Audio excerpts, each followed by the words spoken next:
Uh, Number three, top three, is to eat adequate calories.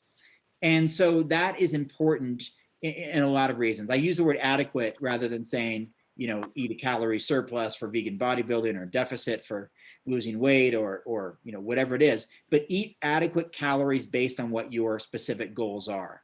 As you know, a lot of people come into a plant-based diet from an omnivorous background where they were eating much more calorie dense foods, meat, dairy, eggs, processed foods, tons of oil on these meaty foods, fried foods, a lot of calorie density there.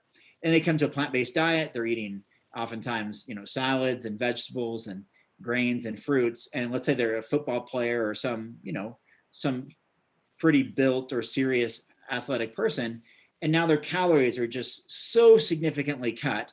They lose all kinds of weight, including weight they did not intend to lose. So sometimes they lose strength, they're feeling hungry, all this stuff, and they're not going to stick with it. This has happened countless times that I've seen in 25 years as a plant-based athlete. It happened to Tony Gonzalez, a great NFL football player. He adopted a plant-based diet in the early 2000s, I think. And I mean, he dropped, he was the greatest tight end in NFL history, and he dropped like 15 pounds right away. He didn't plan on it, but because the calorie density was so different between animal and plant foods.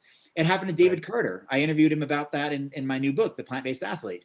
He dropped, he's the 300-pound vegan, but he dropped to like the 260-pound vegan, right. And then he had to work to bulk back up. He lost like 40, 50 pounds right away. He was a big guy. He was up to 320 or 330 as an NFL player at one point, I think. Came to a plant-based diet to help him with his pain, his inflammation. I mean, he was like in his 20s, like 25 years old, and had debilitating pain, could barely even push himself out of a bathtub. His joints hurt so bad. And this is a 25-year-old kid who's supposed to be this athletic specimen who's in the toughest, grueling American sport in NFL football. Adopted a plant-based diet. The pain went away. He got faster. He got quicker. He got stronger even. But he lost the weight that, you need that mass for football as a lineman. And so he had to learn to eat like this, he made famous this 10,000 calorie vegan diet that actually Danny and Giacomo helped him with way back in the day. And that's what I mean by adequate calories. And so if you're a gymnast, you're going to need a different calorie intake than a football player. If you're a power lifter, weight trainer, weightlifter, you'll need a different calorie intake than Ironman triathlete. And so you've got to find out what works for you. And there's a lot of tools for that. There's using the Harris-Benedict calculator, Harris-Benedict equation, getting your basal metabolic rate plus your activity level to identify what your calorie expenditure is, and then using MyFitnessPal or Chronometer to track your calories to see if where you really are in relation to what you're expending.